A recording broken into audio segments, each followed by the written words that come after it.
The views expressed and the opinions given by the individual host and their guests do not necessarily reflect those of Para X, its affiliates, or its sponsors. May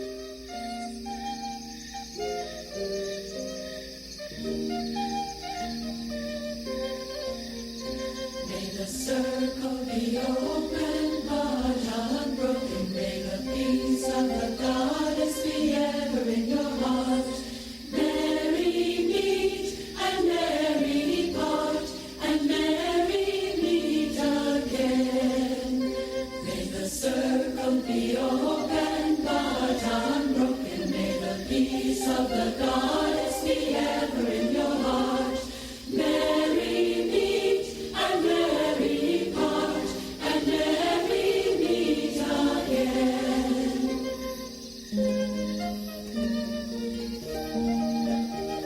Welcome to Stirring the Cauldron on the Para X Radio Network. And now, here's your host, Marla Brooks.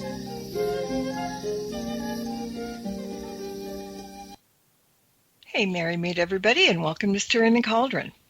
Now, my guest tonight is author, speaker, and tarot diva, Sasha Graham. Now, she's been obsessed with the supernatural and paranormal world for as long as she can remember. In the late 80s, she began performing live vampire theater all over New York City, and in the 90s, she made indie films and became a B-movie queen, starring in a slew of straight-to-video horror flicks.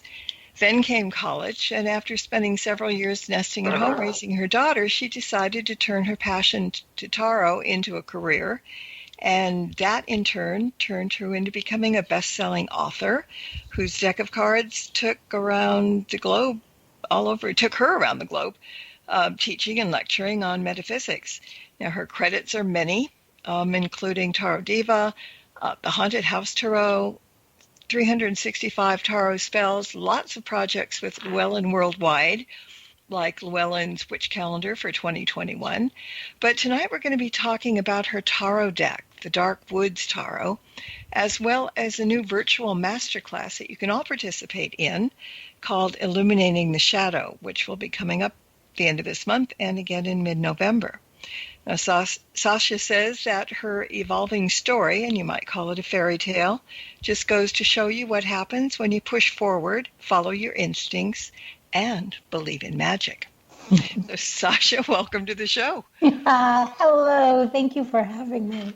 Oh, this is going to be fun. There's so much to talk about. And, okay, let me start by saying I like the quote on your Facebook page that tarot is always whispering the truth, secrets, and stories, and all you have to do is slow down and listen. And I find that to be true. When did you first become interested in the tarot?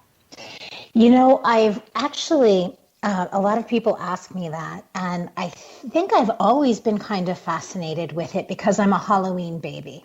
So I kind of I've always felt like I was a witch and a ghoul. And when I was about 12 years old, we were doing a fundraiser at school, and I thought, oh, well, I'll read tarot cards under a gypsy tent. Perfect. And I ran to the mall to get myself a deck. And when I opened it up, I discovered I couldn't read them. I had no idea what I was looking at. And that really became the onus for my first book, Tarot Diva, because I was so excited and then I was so disheartened. But then, of course, when I learned how to read the cards, I realized it's not as confusing as it first looks, you know, when you first open a deck of cards. So, yeah, I've been fascinated with tarot my whole life. And, you know, it takes a lot for somebody to be a really good tarot reader. It took me the longest time to start figuring things out and kind of, you know, looking at the pictures and everything. And it's tough in the beginning, for sure. Mm-hmm. And then there are people that, you know, spend their lives doing it, and it's just, it trickles off of them like it's just easy peasy. So anybody that knows it that well. Yeah, and it's interesting. You know, I've met a lot of highly psychic, intuitive workers who actually really just use the tarot as something to focus on. In other words, they're like, the information's coming through no matter what. The cards just give me a nice way to kind of organize it. But yeah, I think like you said, for most of us, it's very overwhelming in the beginning, and you get so excited because like there's nothing more exciting than a tarot reading, and there's nothing more exciting than really like playing with your cards and like getting into it. So yeah, it can be so frustrating in the beginning when you're first learning. Well, when we read the books about it, because we all get those books in the beginning, it's like you have to read them by the book. And it took a long time for me to realize that all we have to do is look at the cards and listen to ourselves. Yes. But yes. not a lot of people pick that up. And so when I was doing when I was doing readings, at some point I got to the point and I thought, these cards are a crutch in a sense. Because yes, you look at it and stuff, but when I'm doing readings, sometimes I'll get something that has nothing to do with the cards I'm looking at. Something will pop in my head, and you kind of have to double think yourself and say, do I mention this to who I'm reading, or am I imagining this? And I found out the hard way that whatever pops into your head, no matter what you're looking at with the cards, say it. Because, always. Always say it. I know, no well, matter. And I think that that's the gift of a tarot practice, though, too, because it really teaches you. It teaches you how you are psychic, how you're intuitive. It teaches you how your associative memory works. I mean, it even teaches you really to trust yourself. Whenever I'm teaching people tarot for the first time, which happens to me a lot when I'm at a place like Omega or Kripalu, and I'll say to them, you already know everything that's in these cards because they're a reflection of your psyche. So you can throw the books out. It's what does the card mean to you? What does that image mean to you? What does that energy mean to you? That's so much more important than reading about what I wrote about it or, anybody else. And just that seems to blow people's minds. They're like, what? What are you talking about? And I'm like, yeah, well, all of that esoteric stuff is there for your tarot tool belt, and you should read the books and you should do the work. But, it's about trusting yourself. And I always think that, the work that we do with tarot should flow over to our regular life. And that's why, they're so wonderful for intuition building, for trusting that you know what you know when you know something, and then moving deeper and finding out, well, how is it that I know that? Is it my head? Is it my heart? Is it my gut? I mean, tarot, I think, acts as I always say, it's the gateway to the supernatural. And it's kind of like the vehicle that can take you really deep, really quickly. Yeah. And when I created my Oracle deck, that was one of the things that I wrote in the book. I said, look at the deck, hold each card in your hand. Don't read the book. See what each card says to you. And that's really the best way to do it. But people, I guess people are very focused on, well, no, this is the right way to do it. And we have a booklet here, so we're going to go buy the book. And that's kind of limiting. So I'm glad that, we're talking about it now because it took a long time for me to figure that out. And so I think a lot of people should. Now, I want to talk about a couple of things that I saw on your website before we get into the Dark Woods deck and Masterclass, because you've done a great job in bringing tarot awareness to the mainstream culture. And I'm interested in hearing about the events at the Metropolitan Museum of Art and the Morgan Library, where there were rare cards along with uncut Italian card sheets unveiled. I mean, these are treasures. And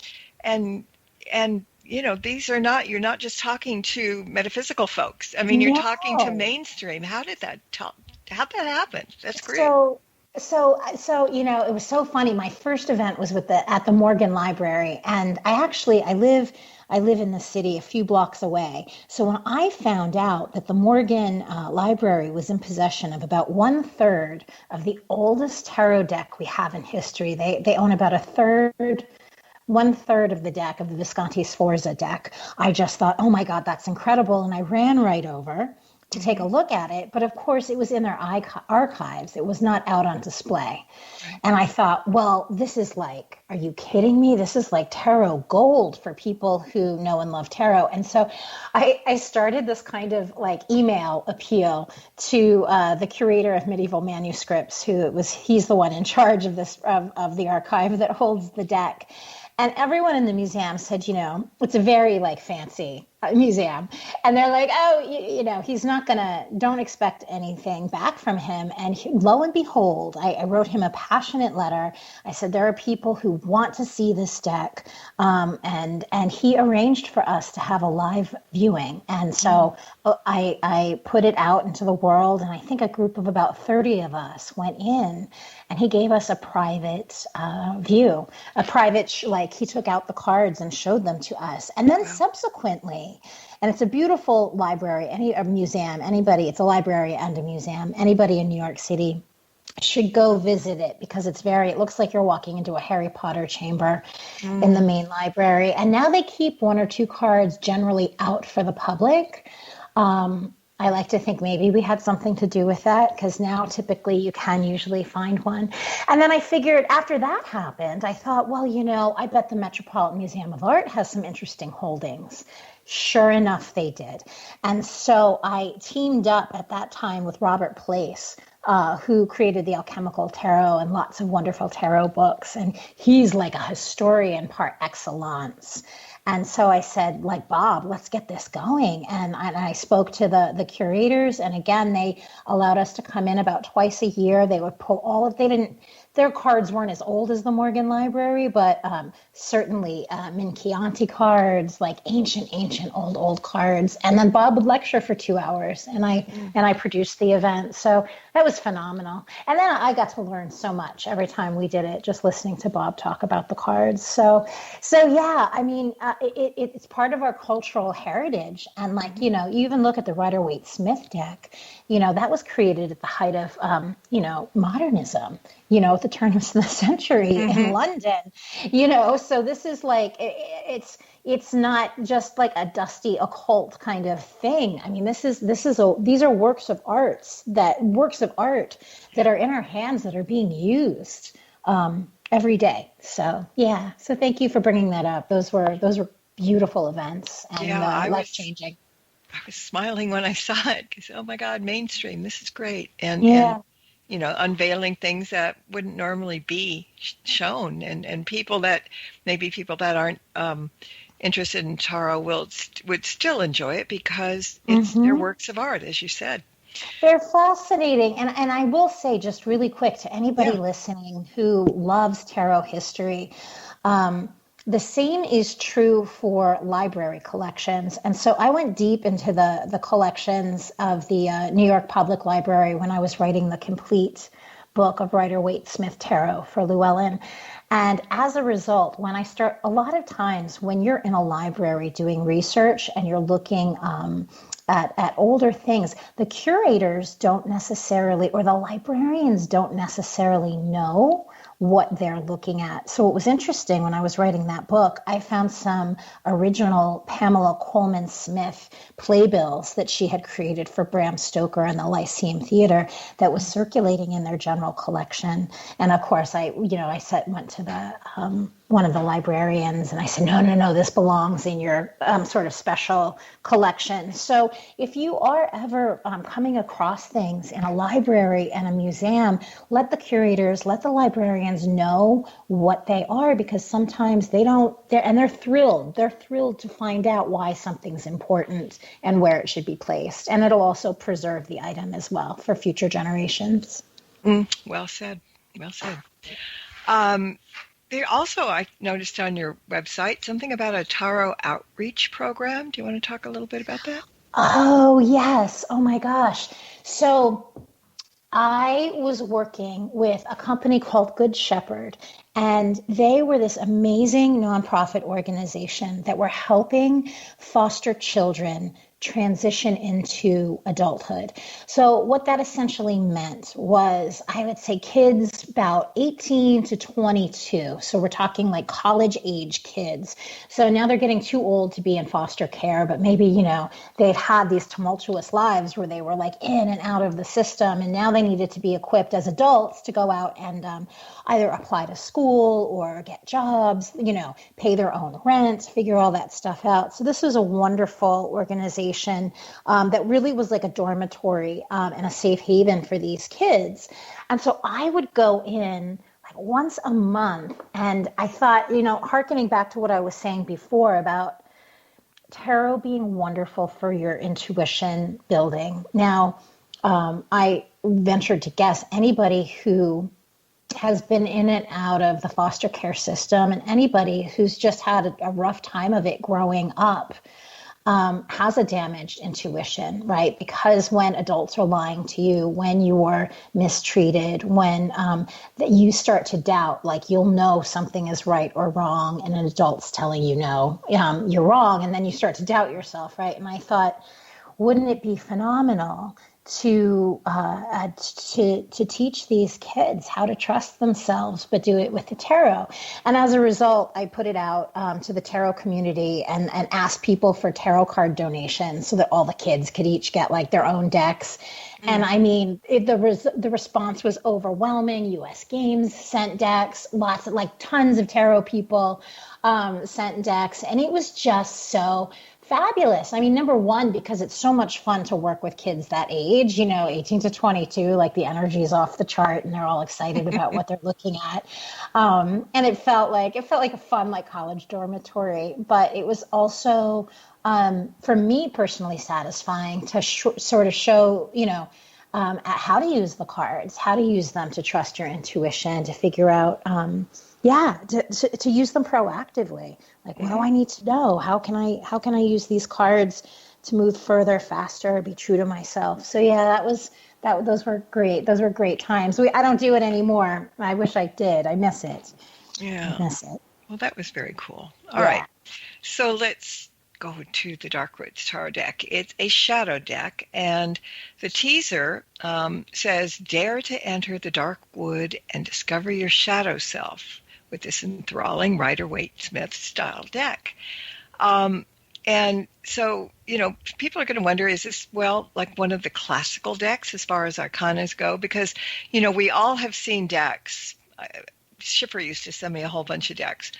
And there was one called the Pirate deck or something like that. And honest to God, and I couldn't figure it out to save myself. And there was another one where you kind of laid cards on top of, they were transparent. It really kind of messed with my head. So is your deck pretty much the classical style?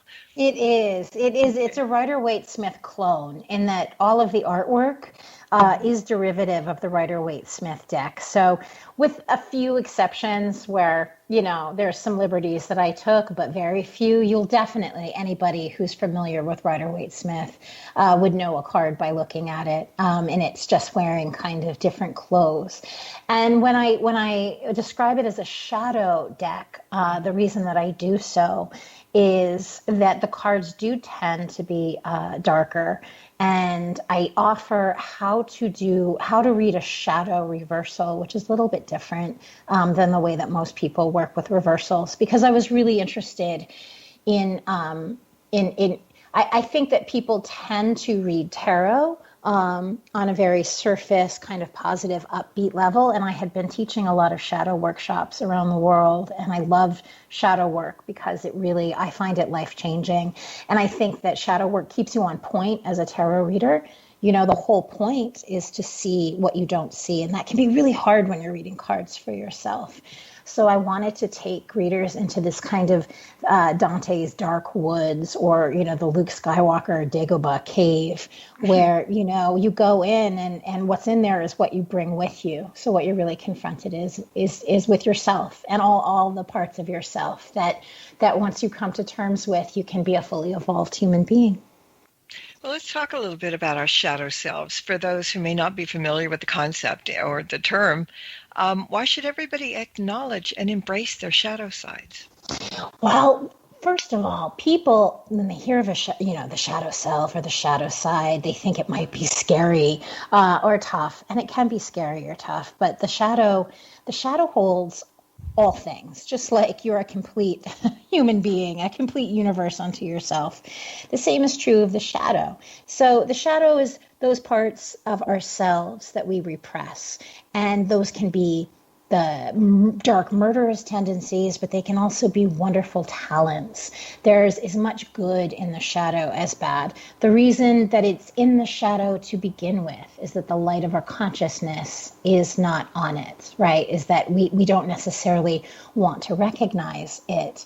So many people walk around, we all justify what we do all day long. Nobody wants to look at none of us want to look at ourselves as being bad people, selfish people. But sometimes we are, and so shadow work, first and foremost, kind of helps you call yourself out when you're being less than nice. And that's not a bad thing, because once you recognize and take responsibility for that, not only can you make amends with maybe whoever you did that with, but you're less likely to do it in the future.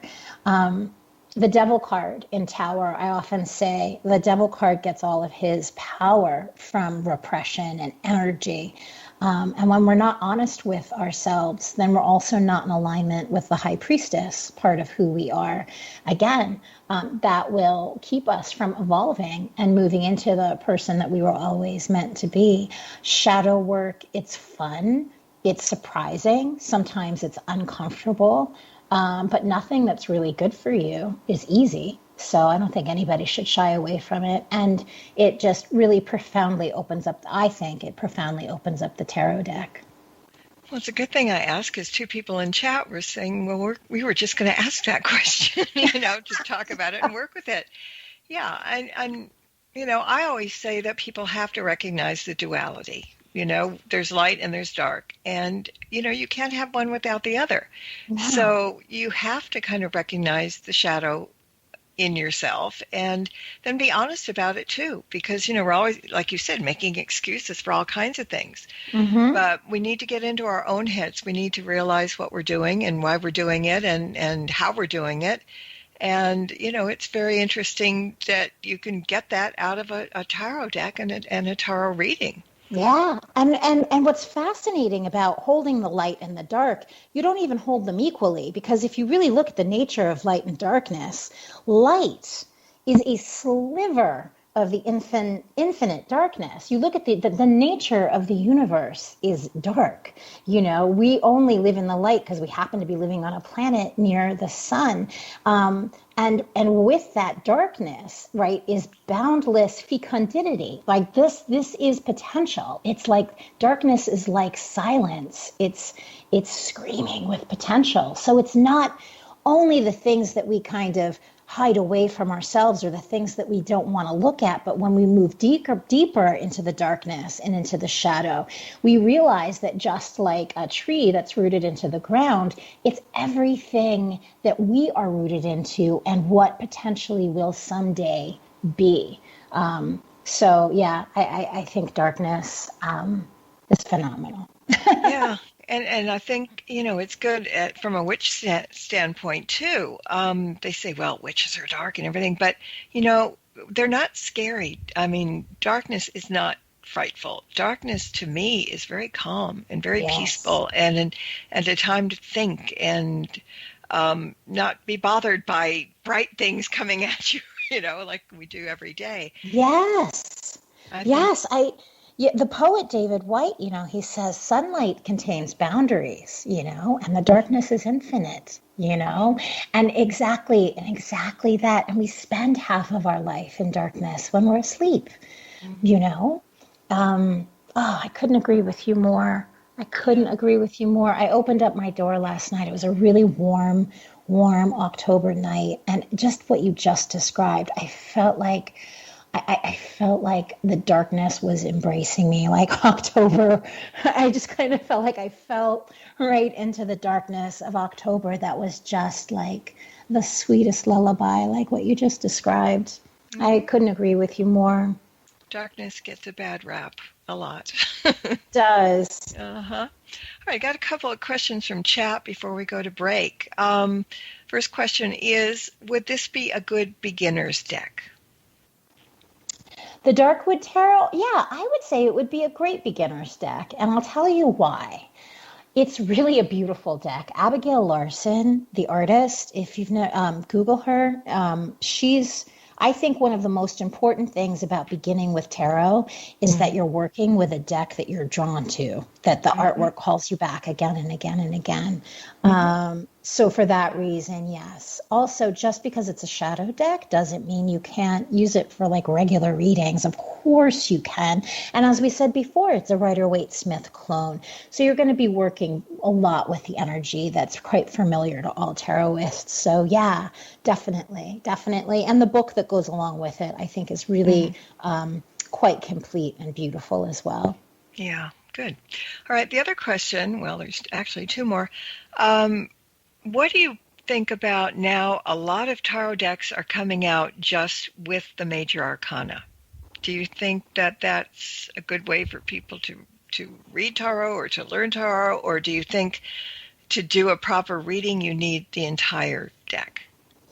Oh, I think you can use just the major arcana. And to be honest with you, when you're first starting out, that's something I often suggest to people so they don't become overwhelmed with the cards. You know, get a nice standing with the majors. You know, there's absolutely no harm in that. But I don't think that it's necessarily, if you're someone who's beguiled by tarot, by no means should you stop at the majors. There's so much depth and richness. And honestly, all the esoteric foundations that are placed that you can put within the context of tarot work with the 78 cards, you know, not just with the majors. So, you know, I say any kind of tarot that's out there is good tarot. If it's helping people and people are like digging on it, you know, then that's a good thing. That's a great thing. So yeah, the more tarot, the better. Yeah, and you know, when we learn it, but I've read books that said, you know, the major arcana is the most important arcana. You know, those are the cards that you really need to listen to, and the minor arcana are just kind of going to go along with it and kind of help you through it. And so I think people may be under a misconception that the major arcana are the only ones that count. What do you think? Yeah, that couldn't be further from the truth. You need the whole deck. And you need the whole deck because in order to understand yourself and how you kind of operate as a human being, you need the four suits. That would be like living in a world without the four elements. You know what I mean? Like I get why some people might say, oh, well, these are the important cards and these are the ones that you really want to listen to. But like, you know, your life is made up of so much more than just those important moments that happen to last for like maybe 3 to 5 seconds, right? You need the rest of it, and you're just gypping.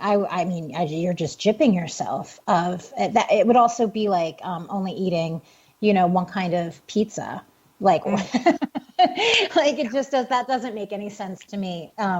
Unless it's someone that's just isn't that interested in going deep with the deck. So no, you need the 78 cards, and you can see why. You know, it is the innate structure of tarot, which is why it's the gateway to the supernatural. The four suits are not just happenstance.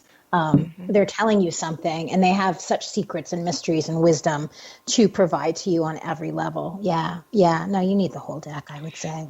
Okay, and one more question. When people are reading, a lot of people don't use the reversals at all. How important is that, do you think?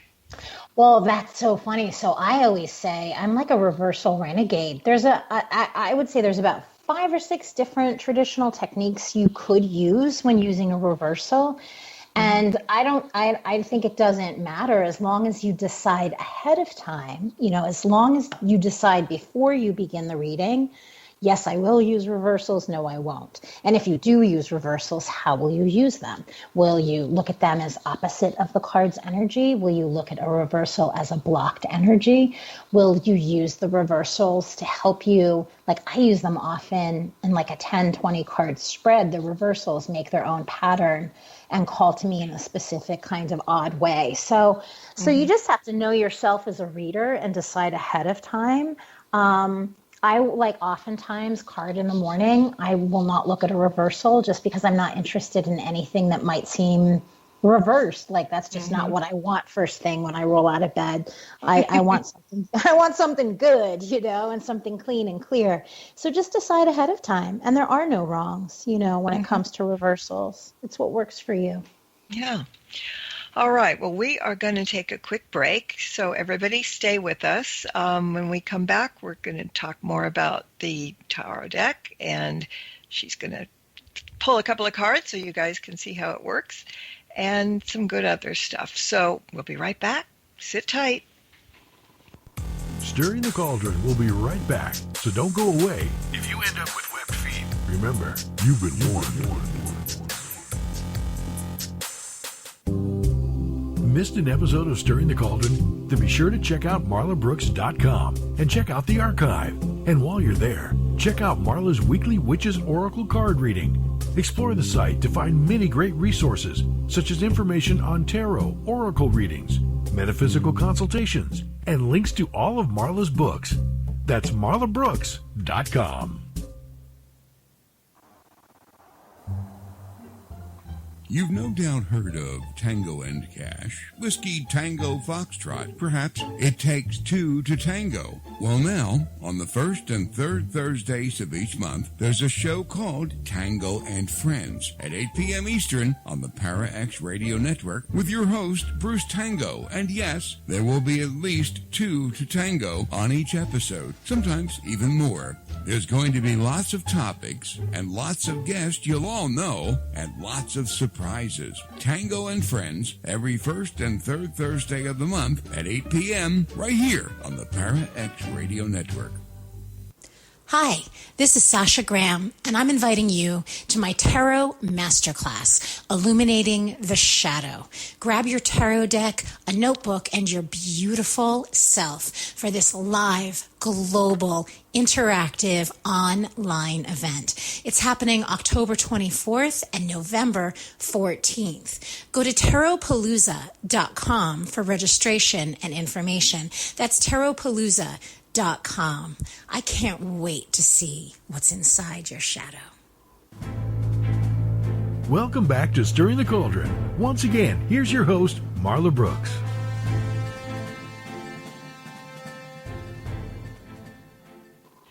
And yes, we are back, and my guest tonight is Tarot Diva, Sasha Graham, and we're talking about her new Darkwoods Tarot deck. And if you listen to the commercial, we're also going to be talking about an exciting virtual event coming up. But first, Sasha, we talked about you pulling a few cards and just kind of showing people where they're going to find their shadow, how to, the best way to use it, and just to get some idea about what the deck is all about. Sure. So, like we said, the deck is a Rider-Waite-Smith clone, and it's based on the story of the Shadow Witch.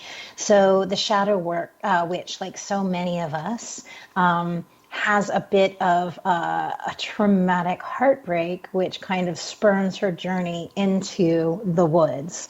Because I don't think any great adventure begins when you're just walking around and everything's fine, right? It's like reading, going to a tarot reader. Nobody visits a tarot reader when everything's kind of hunky-dory. It's always this event that kind of opens us up, which brings us into these places of learning. So she moves into the deck, and one of the things that makes this deck a little bit different, like I said, I talk about instead of using a traditional reversal, that we do a shadow reversal. So I'm going to show you what I mean. I'm going to flip a card, and here we have the Empress. And So traditionally, when we look at a card like the Empress, and this particular Empress, she's relaxing on what I call a witch's hand, which is this big boulder found in the woods with like 5 trees growing out of it. And it looks like she's sitting in the palm of a witch's hand, and she's got her hand on her pregnant belly, and she's in a beautiful red dress. And typically when we look at the Empress, we look at these qualities of motherhood, creativity, nurturing, and of course the suggested pregnancy is metaphorical, right? It doesn't literally mean that you have a baby inside of you, but that it could be some creative work. And so we look at the Empress as the sensual, creative goddess. Now, to move into the shadow of the Empress, because this is an archetype that is a complete world in and of itself. If we were looking at the Empress traditionally, the mother, the creative protector, the sensual woman, we would say, yes, that's us acting. That's when I am being nurturing.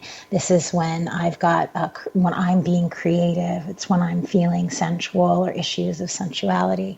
But when we move into the shadow of the card, then we move into kind of her darkest aspect. So if we walk into the shadow, we see suddenly that the bright sunlight is turning dark, that this need to nurture is now the need to destroy, that the urge to be creative and nurture creativity is literally tearing creativity apart, shutting it down, literally kind of like eating your own children. So for yourself, you would say, well, okay, when was the last time that I shut down somebody's creativity?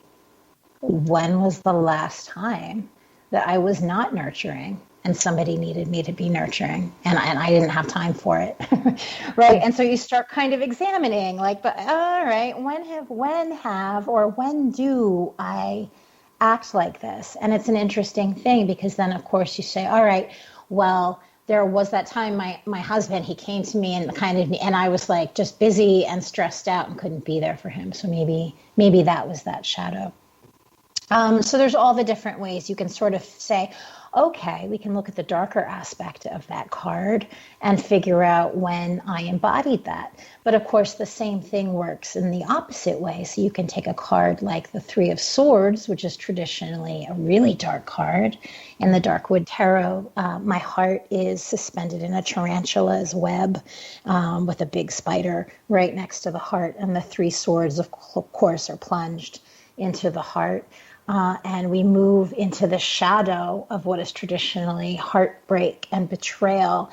And we find the swords easily coming out and profound healing. But of course, this is now the heart opener because the spaces that have been punctured by the swords have now opened up the capacity of the heart, and it's healthy and it's beating and it's fuller than it ever has been before. So we find that the shadow of the 3 of Swords is actually quite beautiful, quite healing, and to be on the other side of what are some of the most painful moments of our life. So that's just a taste of how you might work with a shadow with the Darkwood Tarot. And this is stuff we go over. I go over with in my shadow workshop as well. Mm-hmm. Another question from the chat room. Do you consider this to be a witch deck? Oh, I consider every single tarot deck to be a witch deck. I consider every object on the earth to be a witch object. I mean, there isn't anything that's not magical if it's here. Even the stuff that isn't here yet, that hasn't manifested, that's magical, right?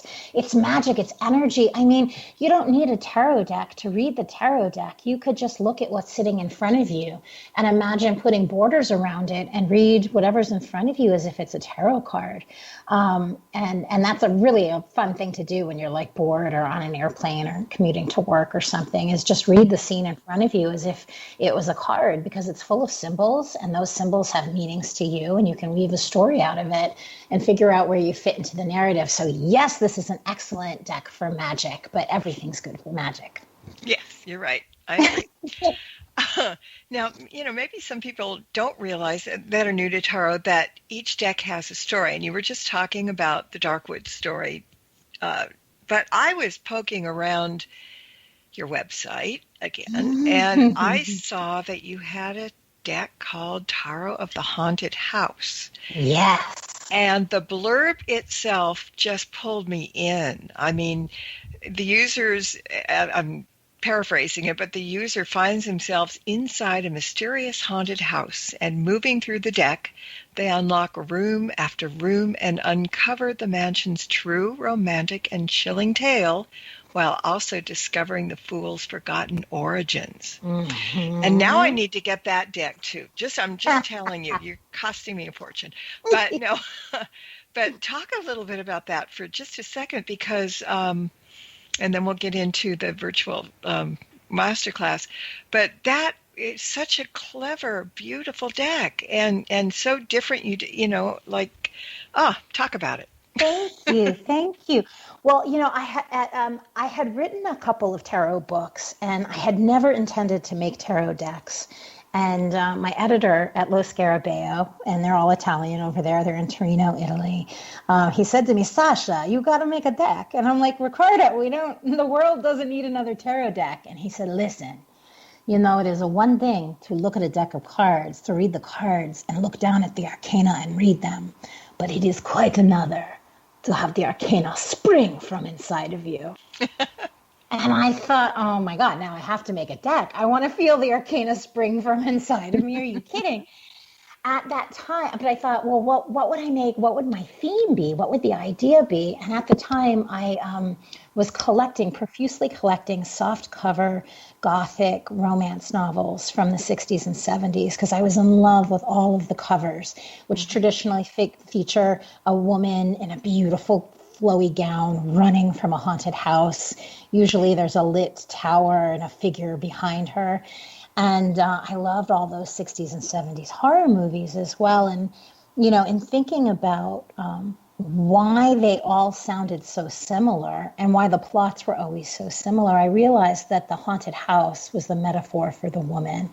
Mm-hmm. And she began every book and every movie like a fool, like terrified and unsure of herself. Mm-hmm. And then, like we do with tarot, like when we face our fears, and we know from the number 9 spot in the Celtic cross spread, your hopes and your fears, it's the same thing, that by the end of the book or the film, she owned the house. And I thought, oh my God, like she was the house, like she was in possession of herself. That's the World card. And I thought, what a fabulous idea for a tarot deck.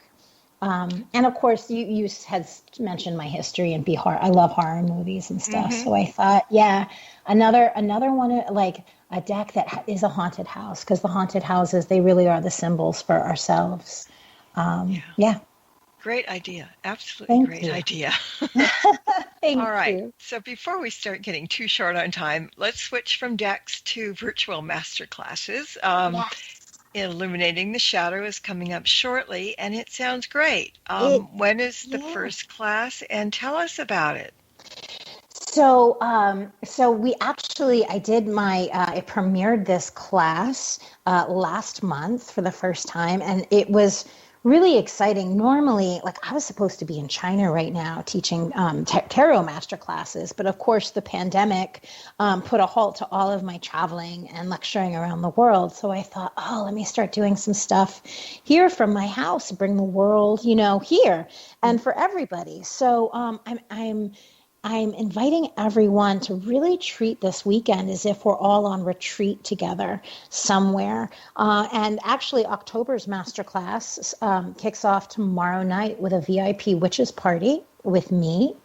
And then that's, I think, about an hour and a half of getting together and visioning and lots of kind of like fun, witchy fun. And then on this Saturday, from 12 Eastern Standard Time to 7 o'clock, it's a 7-hour course with an hour break for lunch and some 15 minutes breaks thrown in. We'll be doing the heart of the shadow work. So that will be this weekend, and then again on the weekend of November 14th. And there's a few different ticket options. You can go to tarotpalooza.com to find out all of this information, but you can do a VIP package, which includes the witch's pajama party. You can do just the afternoon class, or there's a purchase option for a recording as well. So there's plenty of different ways you can get to the material, and you don't even have to really be that well read in tarot. Like a beginner could take the class. We certainly use a tarot deck for the shadow work, but really it's a lot of writing prompts and a lot of exercises, reflective exercises where you're going in, to your own experience as a human, figuring out what exactly exists inside of your shadow. Yeah, so tarotpalooza.com is where you would want to go to get all the information about that. Yeah, I mean, there's so much going on in that. I mean, all right, 7 hours already. Who knew? Master classes are what, an hour, 2 hours, maybe a potty break or something. But this includes teachings and, like you said, exercises, meditations, readings, completely comprehensive. Yeah. And those who can't make it to the live class for whatever reason, the recordings, the next best thing to being there. I mean, it's a great option. Absolutely. And with a recording, then, of course, you can also take this work at your own pace. There's something to be said for full immersion, for sure. And it was really phenomenal last month. A few people went away to take the class. There was one woman in the class who went to a cabin up in the woods of the Blue Ridge Mountains, so she could really spend the entire weekend, focused and intense doing this work. There was someone else in a yurt doing this with her friend. So like I said, normally this is the kind of stuff that I would teach at a retreat center, that I would teach in Israel, by the Dead Sea, but this is an opportunity. Anybody can do this in their home, no matter where they are. So it's a pleasure to do it. It's really fun. And in a way, I feel like it makes this accessible to more people than traditionally, I might reach. I don't know. Yeah. So it's fun. Again, it's a silver lining for this pandemic time, for sure. Oh, it's much needed. And thank you for doing that. There's a question from chat. And she wants to know, what all types of information can you get from tarot, like future events or situations or opportunities, current ones, other things, and say what you have to say, and then I'm going to jump in with something too. Go ahead. Oh, okay. So again, sky's the limit in what you can get from tarot, depending on, number one, either who you are or to who you're getting the reading from. Because like I said, some people are so incredibly psychic and intuitive, they might just be using the cards to kind of ground themselves or to focus the reading. So it really depends. If you're asking for yourself, again, it depends on what kind of what sensitivities you have as a human being. I always shy away from predictive readings because I think a predictive reading takes the power out of, it takes control out of your hands. I think tarot needs to be proactive above all things. What can you do? The first thing you should do with tarot reading, with magic, with witchcraft, the first thing, the most magical thing you can do is take responsibility for who you are and the power that you have. So with that, I do shy away from the predictive readings. However, I have been known to still try and just see what the energy is, of course. And then, you want to be wary of doing things like poking into somebody else's business. You shouldn't do that with the cards. The manners that apply to regular life apply to tarot and magical work as well. Manners, respect, and everything you put out comes back to you 3 times. So you wouldn't want someone to do that to you. So don't do that to somebody else. But I think sky's the limit with the tarot. And again, the more you work with it, the deeper you go and the stronger you can build those muscles, whichever muscles you're trying to build. So what were you going to say, Marla? Well, 2 things, but just a comment now before I say what I was going to say. Haven't you noticed that sometimes during a tarot reading, cards will come up and you kind of, acknowledge them, but then, the next 5 cards you draw all have the same message. So sometimes when you're doing readings, you're kind of forced into saying things like you might not want to talk about future events, but, the universe kind of twists your arm and you end up doing that, right? Yeah. So, listen to the cards. I mean, they don't lie, but sometimes they get very, very, I don't want to say pushy, but they want you to know there's things you have to talk about. But the other thing I was going to mention was the difference between an oracle deck reading and a tarot reading, because some people don't know that one is different than the other. I always say an oracle deck is really good about telling you stuff that you need to know, but it's a lot easier. Like if somebody's wanting to get into the cards, maybe starting with an oracle deck just to kind of get the feel of it is a good thing, and then graduate to the tarot, because 40 cards as opposed to 78 with oracle decks. Well, mine's 45, but no big deal. But we still I don't do reversals on oracle decks, but again, you use it the same thing. You get to know your deck, and it's a witch's oracle deck. You get to know that, and I keep telling people you don't have to be a witch to use it, and the same goes for your deck. But there is kind of, I always think, and that's not putting down oracle decks too much, but I think sometimes a tarot reading can be way more comprehensive. If you're doing that. And because a lot of people use oracle decks, they'll pick a card for the day. This is what's going to happen today. And as the commercial said during the break, I post a card every week for people. This is how your week could go if you wanted to, if you want to follow it.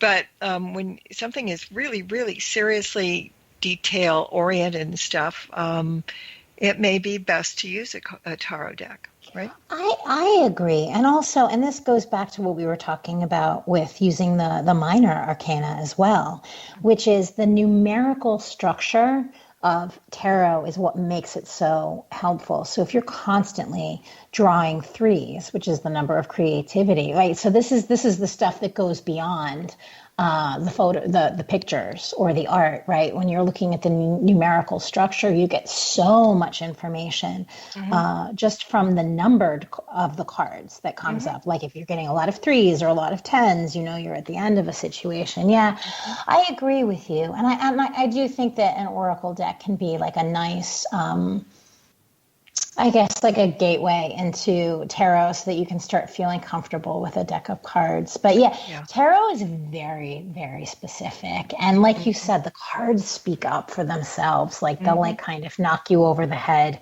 when you I've been knocked over the head with the Ace of Pentacles and the Queen of Pentacles since summer. I'm still unpacking what all of it means. But they're like, hey, lady. Get the message. I know. I love the way they do that. It's frustrating at times, but I really do love the way they're doing that. They do that, and also let's talk about the graphics for a second. Now my oracle deck, I kept simple. Very, very simple pictures, very simple things. There's an athame, there's, a magic wand. I mean, there are a whole bunch of cards, but they're very simple. So you look at the card, you know exactly what you're looking at. And a lot of people don't understand with the tarot card, you have to look at every little bit of that deck. I mean, of that picture, because there's like hidden messages there. Or messages that you need to see. So it's way, way different, and but still beautiful both ways. Yes, for sure. And why would we limit ourselves? Like, why not? Why not have both? Why not have all? But I will say again, and obviously because I'm a tarotist, the other I think big advantage with working with the tarot is that you really are. It is like working with rosemary or sage or with a live herb or with a live flower, because when you move into the arcana, you are moving into an energy that has existed for as long as humans have. And it's a very, I always say every time people flip cards and do a reading, they're moving tarot into the future.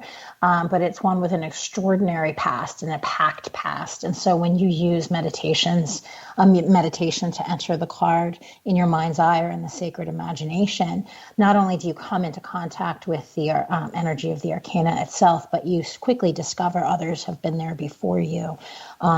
And so that's the other thing. I just think the tradition, the usage, and the energetic, which isn't to say that's not there in oracle decks, depending on what's on the oracle. I just think, like you said, like tarot is specific and intense. It's intense and it's awesome. But we're intimacy junkies. That's why we read the tarot anyway, right? So we want to go.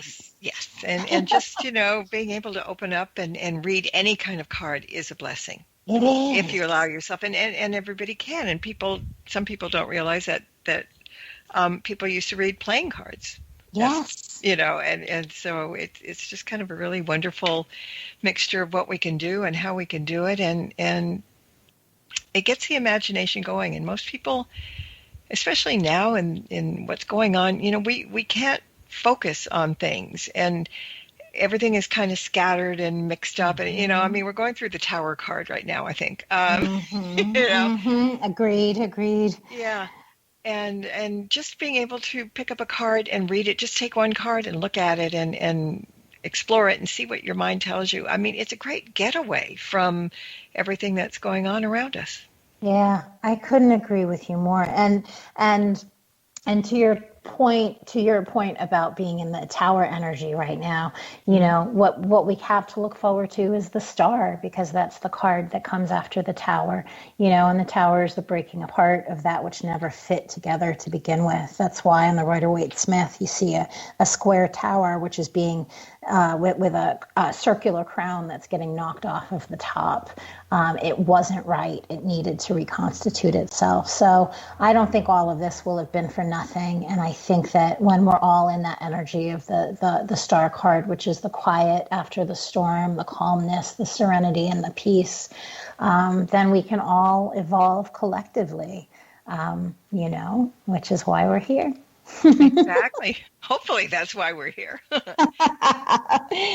Hopefully. Okay, so in addition to the masterclass, it looks like you have other events coming up from time to time as well, like Tarot Space Tuesday. Yes.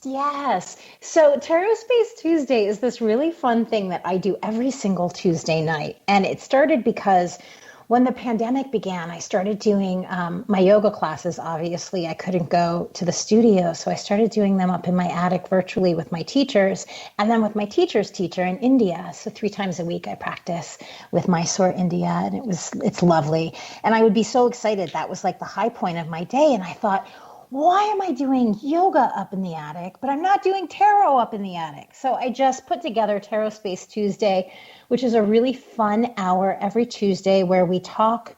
There's kind of like a lecture / talk from 8 to 8:30. And then I put everybody into breakout rooms, and it's a surprise who they get. They do a reading for each other for 15 minutes. We reconvene, and then we're done for the night. It's just a quick hour, but it's so much fun. And I invite anybody to pop on my website and get the Zoom link and come join us, because it's a really good time, and they're a great group of people. Okay, so where can people find all of this? And then I have one more quick question from the chat room that we're going to need to do. But I want to get all your information out, where people can find you, and the YouTube channel, all the rest. Of course. So first and foremost, I'm sashagraham.com, Graham with 2 A's. And that's my website, where you can find links to anything and everything that I do. All of the information and registration for the Illuminating the Shadow Masterclass, both this October and next month in November, you can find at tarotpalooza.com. That's tarotpalooza.com.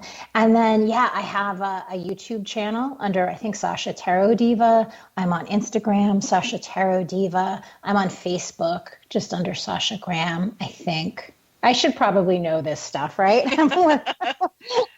Google me. I'm really out there. I think you can find me relatively easily.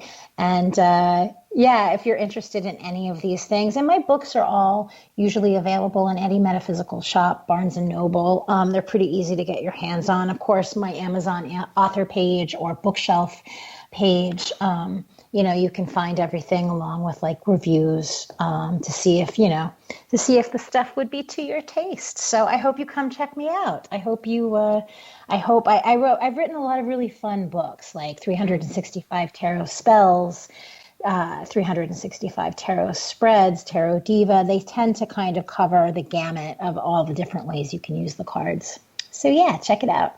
Okay, here's a quick question, and we're going to have a quick answer because we can't go over too long, but it's from Kathy, and she said, while I was doing a tarot reading, I came upon some very personal information about this person. She said, I knew it would upset her to hear this, so I thought, but before I brought it up, I asked the cards why she needed to know this again. The answer was a positive one, so getting the positive closure on it. I told her, and she cried. Mm-hmm. She told me the only one that knew that information was her and her husband. Mm-hmm. She said, should I have said anything, or should I have done what I did? Or should I not have said something? It turned out to be healing, but not sure how to handle situations like that. Yeah, well, good on you that you even went so far as to sort of consult the cards. Like, you double checked yourself before you moved forward. I don't think a lot of people would necessarily have the wherewithal to do that. I think that when people sit down for a tarot reading, you can also ask, you could check in with them. But I think that people do tend to want to go deep. I think the best harbinger is kind of figuring out, is what you're saying hurtful or is it helpful? That's something only you can decide and figure out for yourself. But I think that's where experience comes into play. We're going to be put into situations as readers where we don't necessarily know if what we're doing is the right or the wrong thing. And we have to trust ourselves. And it sounds like not only did you trust yourself, but you double checked with the cards. You did your due diligence. And, there's some readers out there who actually get excited when people cry because they think that it means, not that they're like sobbing like for a bad reason, but they think that means that they've touched upon things that were poignant and deep. I don't think that every reading needs to end in tears at all to be helpful. But I think you just have to tread gently. And as long as your client's highest good is always at the forefront of your mind, and that you proceed carefully, like it sounds like you did, I think that you're doing good work and can be pleased with what you did. So good on you. Great. Thank you for that. We got to go. So, Sasha, thank you so much for joining me tonight. And come back sometime, please. I would love to. A lot to talk about. Maybe about the haunted deck. That would be fun. Okay. Oh, I would love to, Marla. Thank you for having me. And let's thank everybody for listening in. And until next time, everybody, blessed be and merry meet again. Good night. The circle be open, but unbroken. May the peace of the goddess be ever in your heart. Merry meet and merry part, and merry meet again. Merry meet again. Merry meet again. Thank you for tuning in to this episode of Stirring the Cauldron with Marla Brooks. Please join us again next week at the same time for another great guest and more cauldron stirring. Any rebroadcast or other use of this program without explicit permission is strictly prohibited.